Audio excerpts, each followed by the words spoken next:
কোন কোন জায়গার ফ্যাট আপনারা গ্রাফটিং করে থাকেন? আমরা মূলত হারভেস্ট করতে পছন্দ করি, অর্থাৎ যেখান থেকে ফ্যাটটা নেই সেটা হচ্ছে পেটের, আরও স্পেসিফিক্যালি তল পেটের। আচ্ছা, এখন যার লাইপোফিলিং করব অথবা যার সমস্যা নিয়ে এসেছেন, আগে দেখতে হবে আমি যেখানে ফ্যাটটা দিয়ে আসবো সেখানে কি পরিমাণ ফ্যাট লাগবে। এমন হয় যে অল্প একটু ফ্যাট হলে চলে যাবে, যেমন অনেকে আছে যে আমার নাক এবং মুখের এই জায়গাটা অনেক গভীর হয়ে যাচ্ছে, আমাকে খুবই বয়স্ক দেখাচ্ছে। আবার অনেকে বলে যে আমার ঠোঁটগুলো একটু পাফি করে দেন। তো সেই ক্ষেত্রে দেখা যায় আমরা অল্প একটু ইনজেকশন দিয়ে লোকাল দিয়েই এই ফ্যাটটা কালেক্ট করতে পারি। আবার অনেকে আসেন যে না, তার অনেক বেশি ভলিউম দরকার।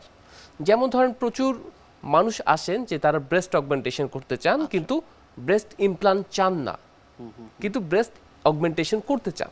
তখন আমরা পেশেন্টের সাথে লম্বা সময় ধরে কনসালটেশন করি যে আসলে আপনি কেন চাচ্ছেন এবং আমরা আপনাকে কি প্রোভাইড করতে পারবো।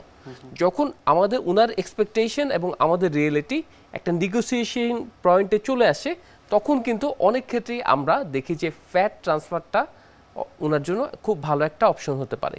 সেক্ষেত্রে অনেক লার্জ ভলিউম ফ্যাট দরকার, সেই ক্ষেত্রে কিন্তু পেশেন্টকে সম্পূর্ণ অজ্ঞান করে একটা বড় অপারেশনের যেই ধরনের প্রিপারেশন, সেটা নিয়েই আমরা বিপুল আকারে ফ্যাট কালেক্ট করি, সেটাকে প্রসেসিং করে আবার ব্রেস্টে দিয়ে আসি ব্রেস্ট অগমেন্টেশনের জন্য।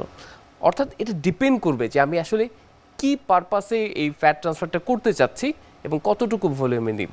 ফ্যাট ট্রান্সফারের আগে কোনো পরীক্ষা নিরীক্ষার প্রয়োজন পড়ে কিনা? যেই সার্জারিটা অনেক বড়ভাবে অনেক ফ্যাট কালেক্ট করতে হবে, সেটা তো ডেফিনেটলি তাকে অ্যানাস্থেসিয়া বা সম্পূর্ণ অজ্ঞান করে করতে হবে।